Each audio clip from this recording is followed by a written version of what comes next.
I check every lock twice before I sleep. Front door, back door, garage, side door. My wife stopped asking why 3 years ago. She can tell by my face when a question doesn't have an answer she wants to carry around. I also never park near storm drains. I take the long way around parking structures that have ground-level vents. I do not walk close to chain-link fencing at night. Any chain link, anywhere. It doesn't matter where I am. My brother-in-law thinks I have OCD. My doctor suggested anxiety medication twice. I smiled and said I'd think about it. I spent 11 years doing private security work, warehouses, construction sites, a hospital once, a decommissioned military depot outside Great Falls. You develop a relationship with empty buildings in that work, a feel for the specific quality of silence that belongs to a place where nothing living remains. The Rimrock Animal Park outside Billings, Montana, did not feel empty. It felt like something in it had decided to stay. I worked that property for 31 nights before I understood what the previous guard had meant when he transferred out and left me a single handwritten note taped to the inside of the guard booth door. 6 words, no explanation.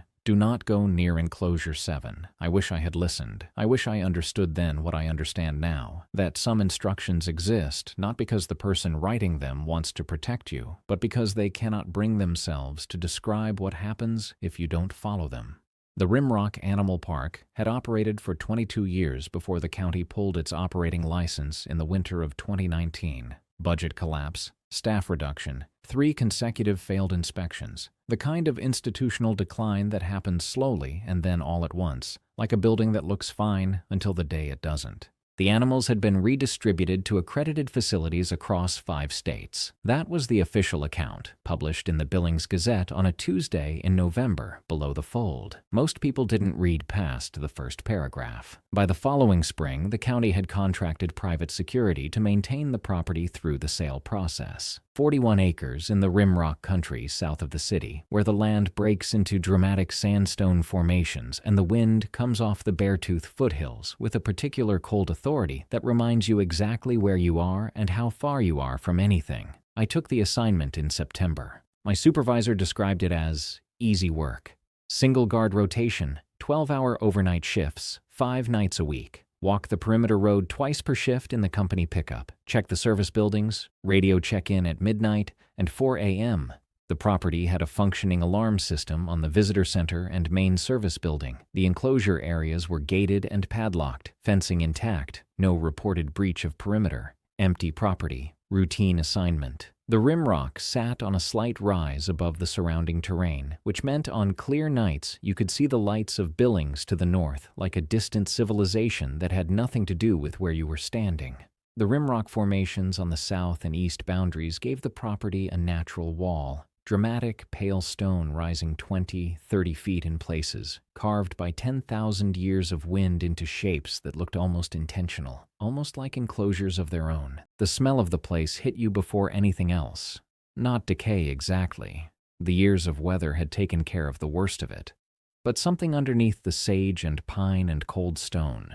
A biological memory the land hadn't finished processing. 14 enclosures had held living animals for 2 decades. The ground remembered. I met the outgoing guard in the parking lot on my first evening. His name was Garrett Cole. He was 53, ex-Army, the kind of man who chose his words the way other men chose their tools, for a specific purpose, nothing extra. He had done this assignment for 6 weeks and was transferring to a warehouse contract in Missoula. He did not explain why he was transferring. He showed me the guard booth, the radio protocol, the vehicle log. He walked me through the perimeter route once, pointing out the service road intersections and the 2 gates that needed their padlocks lifted before the latch would turn. We were standing at the junction of the east and north service roads when he stopped walking. He looked at the east enclosure row. 7 structures in a line, numbered plaques visible on each gate in the beam of his flashlight. He stood there for a moment in a way that had nothing to do with routine handoff procedure. Then he took a notepad from his jacket pocket and wrote 6 words, tore the page out, handed it to me without looking at me. I read it, looked up. He was already walking back to his vehicle. That note stayed taped to the inside of the guard booth door for 31 nights. Do not go near Enclosure 7. The formal rules for the property were standard private security protocol. Nothing I hadn't followed 100 times on 100 other contracts. Sign in, sign out, radio checks, incident log, no unauthorized personnel, preserve and protect. But Garrett Cole's note was not the only informal guidance I found. On my third night, doing a thorough walkthrough of the guard booth, I found a yellow legal pad in the desk drawer beneath the vehicle log. 14 pages of handwriting. Garrett's. I recognized it from the vehicle log entries. The first page was dated 6 weeks prior, his first night on the property. The last entry was dated 2 days before my start date. It read like a shift log that had slowly become something else. I'll give you the entries that mattered. Week 1, Night 3. Heard something in the east enclosure row around 2 a.m. Assumed wind. No visual. Will monitor. Week 1, Night 5. Sound again. East row near 7. Not wind. Possibly animal. Stray dog. Coyote. Called it into dispatch. They said check the perimeter fencing for breach. Fencing intact. No entry point found. Week 2, Night 2. Do not use your flashlight directly into enclosure 7 after midnight. The beam draws it to the fence. I learned this the wrong way. Week 2, Night 4. If the temperature drops suddenly and there is no weather reason for it, you are too close. Back up. Do not turn around first. Back up while facing it. Week 3, Night 1. It does not respond to sound. I tried the vehicle horn at a distance. It did not move away. It moved closer. Do not make noise near enclosure 7. Week 3, Night 3. Stay in the vehicle after midnight. If you are on foot in the east row after midnight, you are in its space and it knows it, and you will know it too. Stay in the vehicle. Week 4, Night 2. It comes to the fence between 1 and 3 a.m. Not every night. I cannot find the pattern. The nights it does not come are worse because I am waiting for it. Week 4, Night 5. I found marks on the outside of the fence at enclosure 7 this morning. On the outside. It has been testing the perimeter. It is not trying to get out. I have thought about this. It is checking whether the outside is secure, whether something is getting in. Week 5, Night 3. Do not be outside when it vocalizes. The sound carries differently than it should for the distance. It will feel like it is directly behind you. It is not directly behind you. Probably. Week 5, Night 6. The placard on enclosure 7 says grizzly bear habitat. I have looked up every subspecies of grizzly bear. I have looked up every large predator in the state of Montana. I have looked up things that are not supposed to exist in Montana. I cannot find a category for what is in that enclosure. The last entry was a single line. Week 6, Night 7. I am not the right person for this job. I hope whoever reads this is. I read the entire pad on my 4th night. I sat in the guard booth with the overhead light on and read it twice. Then I looked at the note on the door, the 6 words. Then I made a list of what I now understood to be the actual rules of this property. Rule 1. Do not approach enclosure 7 on foot after midnight. Rule 2. Do not shine your flashlight directly into enclosure 7 after dark. Rule 3. If the air temperature drops suddenly without weather cause, you are too close. Back away facing forward. Rule 4. Do not make noise near enclosure 7. Sound draws it to the fence. Rule 5. Stay in the vehicle during the 1 a.m. to 3 a.m. window. Rule 6. If it vocalizes, do not assume the sound indicates its location. It carries wrong. Rule 7. Check the outside of the fence each morning. Note any new marks. If the marks change in character, call it in. I did not know what I would say when I called it in. I did not know what category this fell under on a standard incident report. I followed the rules for 26 nights. On the 31st night, I broke one. 2 weeks into my rotation, I drove into Billings on my day off and went to the county records office.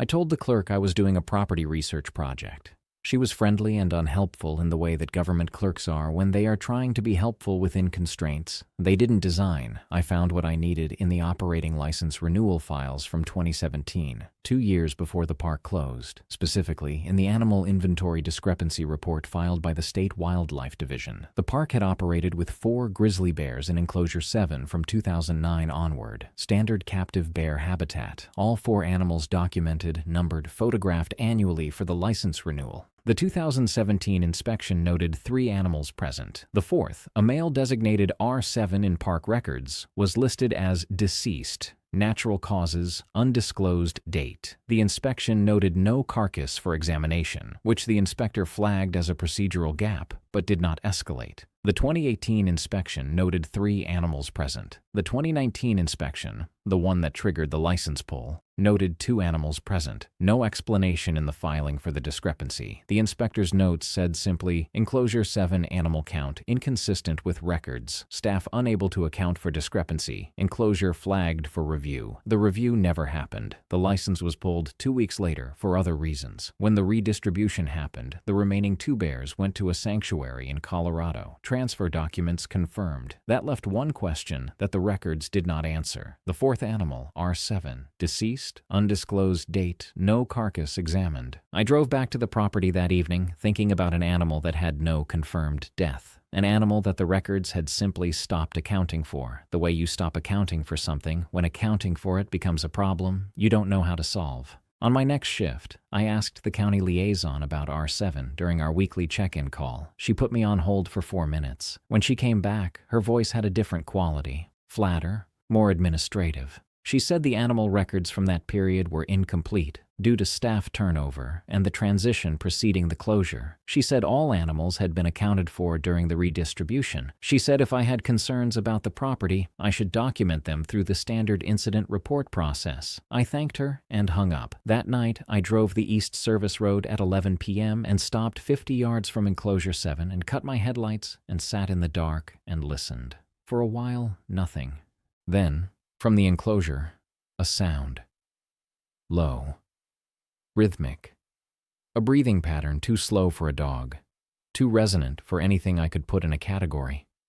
It carried the specific weight of something large that had learned to be quieter than its size suggested. I turned the headlights back on and drove to the guard booth. I wrote in the incident log, possible wildlife presence, East Enclosure Row. Monitoring. For the next 2 weeks, I followed Garrett's rules with the precision of someone who has read the consequences of not following them. I stayed in the vehicle after midnight. I kept my flashlight away from Enclosure 7. I drove the East Row at speed with my windows up and my eyes forward. And I checked the outside fence each morning in daylight. And I logged the marks when they appeared. Parallel gouges at varying heights on the exterior chain link, consistent spacing, consistent depth. And I filed incident reports that I knew would produce no action. The marks appeared on 14 of 17 mornings, never on the enclosure gate itself, always on the fence panels to either side of it, as if whatever was testing the perimeter was methodical enough to check the weak points rather than the obvious ones. I started to understand the shape of it, not what it was. That question stayed open, but how it thought. It was patient. It was systematic. It was not trying to escape. Garrett had been right about that. It was securing the perimeter, making sure nothing was getting in. The distinction between those two things is what I should have held on to. A colleague called me on a Thursday evening asking if I could cover his shift at a warehouse contract for a few hours while he dealt with a family situation. I said yes. It was straightforward, a 2-hour gap. I could drive out to the warehouse, do his check-in, and be back at Rimrock before midnight with no break in my own rotation. I left the property at 9 p.m. I was back at 11:45. I had been gone less than 3 hours. When I pulled through the main gate and started my vehicle check-in procedure, I saw that the East Service Road gate, which I had padlocked when I left, was standing open. Not broken open, not forced. Standing open, the padlock intact and hanging on the latch as if someone had simply unlocked it with a key. There was only one key. It was on my key ring, in my pocket. The entire time I was gone. I sat in the vehicle with the engine running and looked at that open gate, and then I heard it vocalize, closer than it had ever sounded from inside the vehicle. Close enough that the sound did not come from the direction of Enclosure 7 at all, but from the service road ahead of me, between me and the guard booth. Garrett's rule came back with precision. The sound carries differently than it should for the distance. It will feel like it is directly behind you, not in front of you, behind you. I locked my doors. I sat in that vehicle for 11 minutes by the clock on the dash before I moved. During those 11 minutes, nothing approached the vehicle. No movement in the headlights, no shadow at the fence line. The vocalization did not repeat. The silence that replaced it was the specific silence of something that has decided to wait rather than act. More deliberate than the absence of sound, carrying intention the way a held breath carries intention. At 11:58, I drove forward slowly, headlights on high, windows locked, and made my way to the guard booth without incident.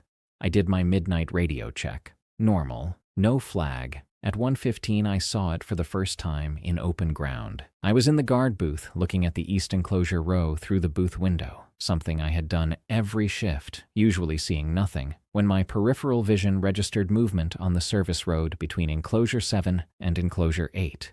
Not at the fence, on the road, outside the enclosure. I did not move. I did not reach for my flashlight. I sat completely still the way Garrett's notes had taught me. Stillness as the correct response, not action, not noise. And I looked at what was on the service road. It was large, lower to the ground than I expected for something that had produced that vocalization. Not upright, not on all fours in any configuration I had reference for, but something between those two states that my brain kept trying to resolve into a known shape and kept failing. The front of it was heavier than the back. It moved with a fluid, forward-weighted motion that reminded me of something, and it took me a moment in the dark to identify what. It reminded me of a large cat, a mountain lion, but the scale was wrong. Too wide across the shoulders. The head carried forward and low, extended rather than lifted. It crossed the road in 4 seconds and disappeared between enclosures 8 and 9. I wrote in the log, movement observed on East Service Road, 011 hours, unable to identify, possible wildlife incursion. I filed the incident report in the morning. The county liaison called back 3 hours later. Her voice had that same flat, administrative quality. She said an inspection team would be scheduled. She said to continue normal patrol. She said to document any further incidents. 3 nights later, it came to the guard booth. I was doing paperwork at the desk, vehicle log, incident summaries, nothing requiring attention, when the light outside the booth window changed quality. Not dimmer, different. The way light changes when something large passes between the source and where you're sitting. I did not look up immediately. I finished the sentence I was writing. Then I looked. It was at the window, not pressed against it. Standing, and it was standing, upright, in a configuration that should not have been possible for the body type I had seen on the service road. Standing at a distance of perhaps 6 feet from the glass, in the ambient light of the booth's exterior lamp.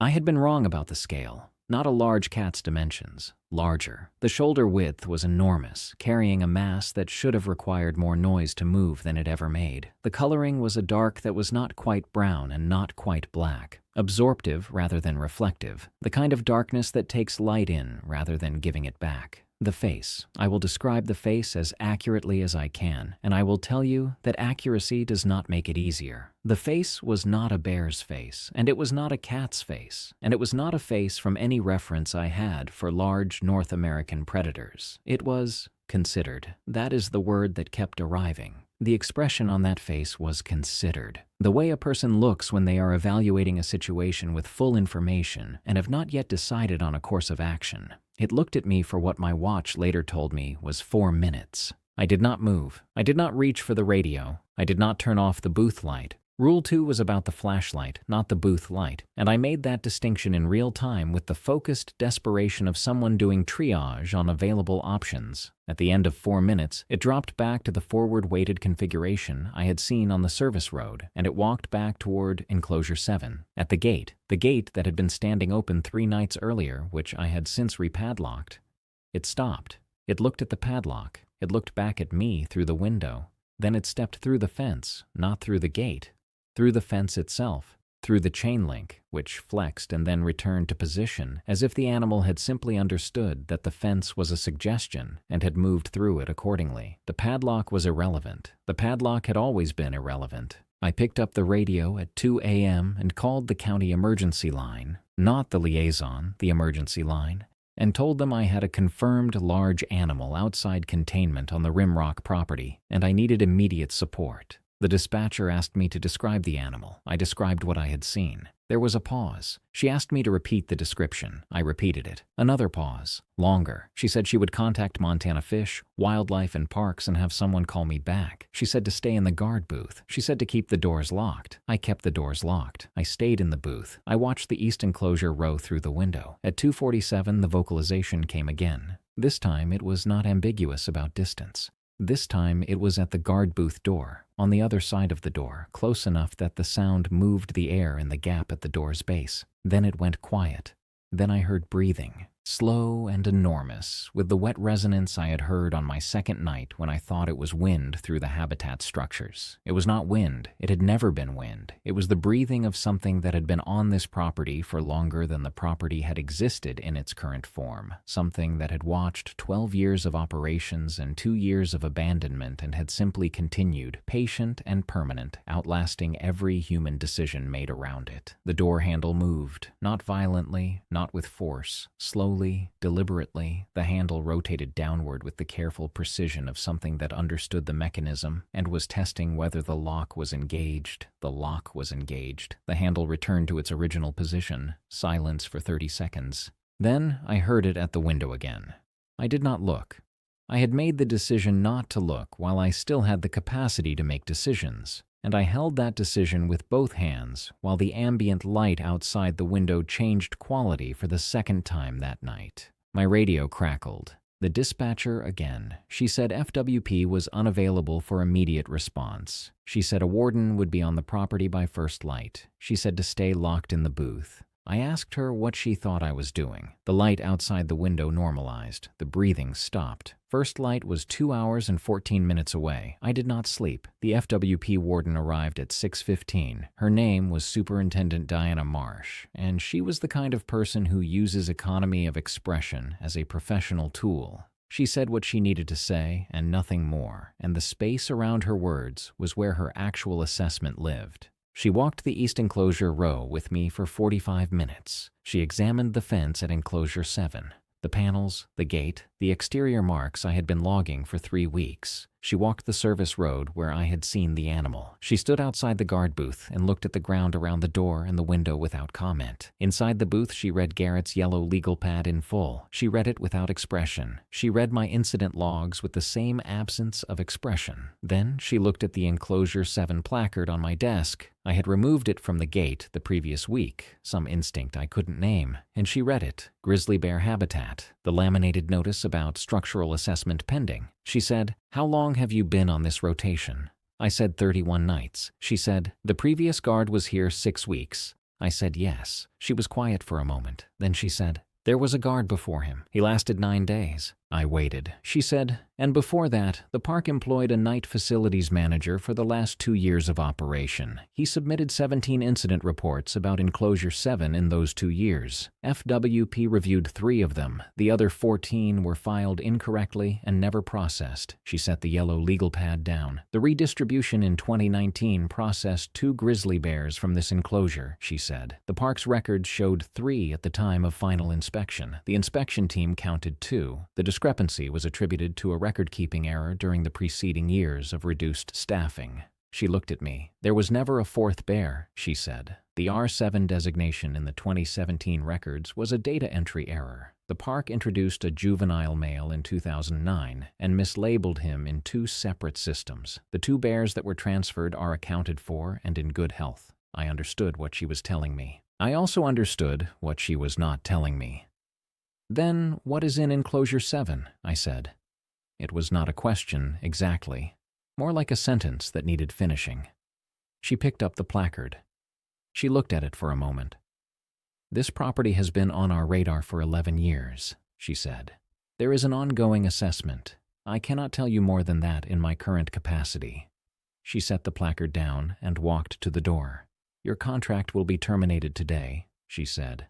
"Full pay through end of month. Standard close-out package. The county will attribute it to a reduction in security requirements pending sale." She opened the door. "The marks on the outside of the fence," I said. Garrett noted it was testing the perimeter, making sure nothing was getting in. She stopped. "I've been thinking about that," I said. "That's not prey behavior. That's not territorial behavior either. Not exactly. Something that's securing a perimeter from the outside is protecting something inside." Superintendent Marsh stood in the doorway for a long moment. When she turned back, her expression had changed in a way that I could not interpret. Not confirmation, not denial, something that lived between them. She said, "The animals that were transferred out in 2019 were 2 grizzly bears." She said, "The inspection team counted 2. She said, Prior to the redistribution, the enclosure held a female and her cub, born on the property in 2016. The cub was 3 years old at transfer. She left.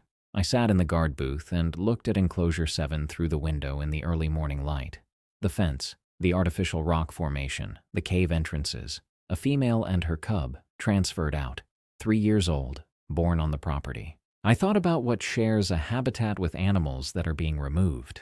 I thought about what a mother does when something is coming for her young. I thought about where something goes when it has learned, over years of proximity, that enclosures have gaps that the builders never considered. I thought about the marks on the outside of the fence, testing the perimeter, making sure nothing was getting in, making sure the removal teams had not left anything behind. I check every lock twice before I sleep. My wife has stopped asking why. 3 years since Rimrock. I work warehouse contracts now, strictly commercial property, strictly urban. I told my supervisor I'm done with rural assignments. He didn't push it. I still drive the long way around parking structures with ground-level vents. I still avoid chain-link fencing at night. These are not rational precautions for the life I currently live. I follow them anyway. The body keeps its own ledger. Superintendent Marsh's office sent me a formal closeout letter 2 weeks after my contract ended. Standard language, then a handwritten line at the bottom, added after the printed text, in different ink. The property sold in January. Residential development. Groundbreaking scheduled for spring.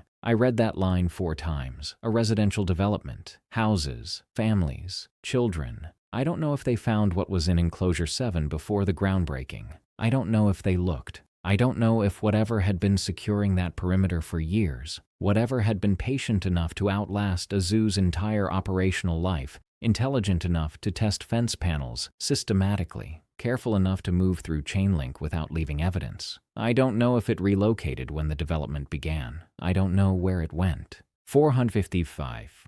What I know is this. Somewhere in the Rimrock country south of Billings, Montana, something that the records never fully accounted for learned over 11 years of observation exactly how humans secure a space. It learned the gaps. It learned the patterns. It learned that padlocks can be bypassed and that door handles have mechanisms and that the light from a guard booth window can reach 6 feet into the dark but not further. It was not the thing in the dark that terrified me most in the end. It was the implication that it had been learning, and that somewhere, in a neighborhood that did not exist when I worked that property, in a development built on ground that remembers what lived there, it may still be applying what it learned. Every lock, twice. So far, whatever was in Enclosure 7 has stayed on its side of every fence I've put between us. So far.